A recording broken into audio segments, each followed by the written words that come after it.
DJ Biename, our friend, wrote a very interesting piece about the Houston Texans, a season preview piece of sorts for ESPN.com. You should check it out. There were some very noteworthy things said in said article. I want to focus on what the ownership said.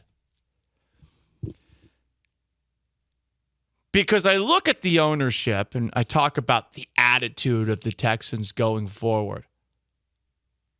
Ownership seems to think they're good enough.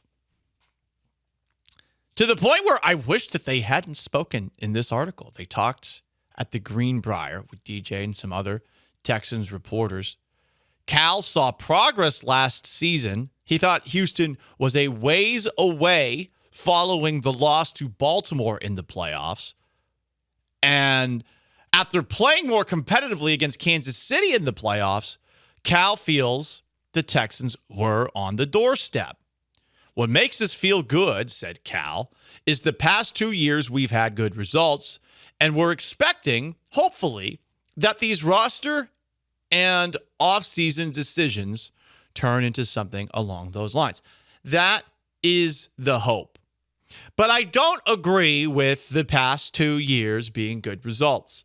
Anyone on the outside looking in at what the Texans were last year will tell you that they were a disappointment. Anyone who witnessed it firsthand, you'd probably say the same thing, if not feeling worse about what you saw last year. You know?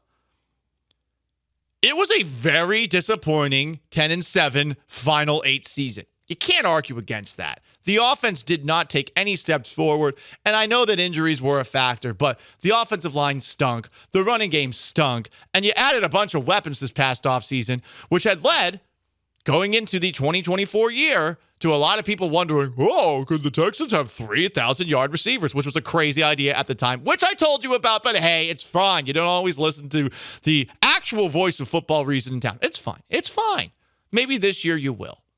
Paul, didn't you pick the Texans to go like 11-6 and make it to the AFC Championship game? Yes, because I believe that they took the step forward that Cal McNair thinks that they took forward. I don't think they took it. But more from Cal McNair in this article with DJ Biename, and we'll attack some other parts of this article later on in the show. Cal offered words of encouragement in August, saying, quote, "We hope to see us get a little better this year."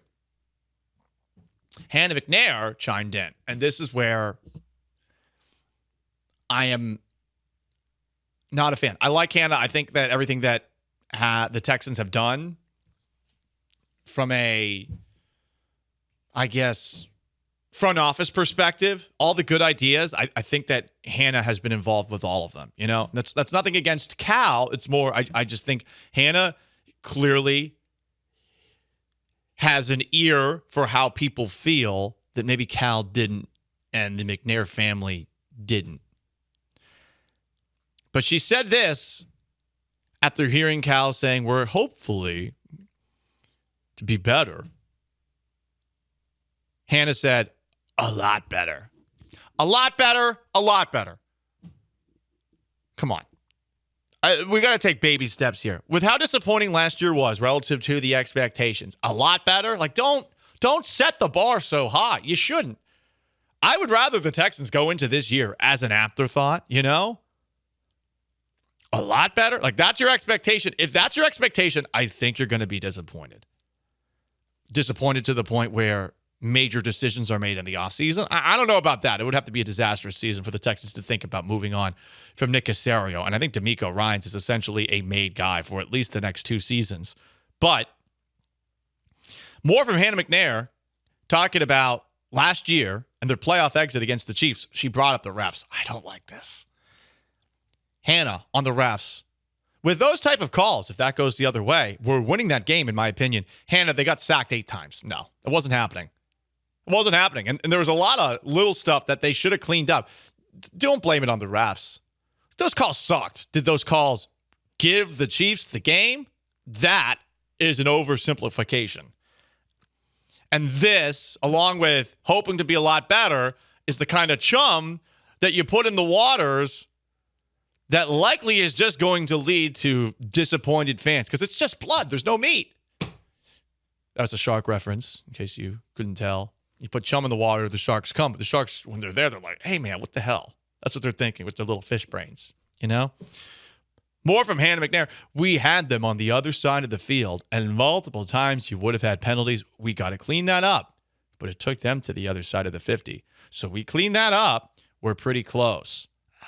Okay, but it's a lot to clean up. And C.J. Stroud got sacked 8 times in that game. That's a lot to clean up. Like a lot. I'm assuming that's 20% of his dropbacks. You know? Like, that's not good. Anyway, more from Hannah McNair. Let's play that divisional game at home. That's a whole different game when you're in your stadium. Well, yeah, but you're in the AFC. It might not happen that way. Buffalo's in the AFC East. The AFC East is pretty weak. The Broncos are in a more competitive, the Chiefs are in a more competitive AFC West. A little Freudian slip there, but everyone's loving the Broncos this offseason. Raiders are not going to be rock bottom with Pete Carroll running the show. And you got the Chargers, who did make it to the playoffs last season. So maybe the Chiefs don't have as good of a regular season as they did last year. They were 15-2 after all, which was insane. They're going to win 15 games, get the 1 seed. I'm skeptical about that. But a lot better. A divisional game at home. I think you are setting expectations beyond the grasp of the Texans for this regular season.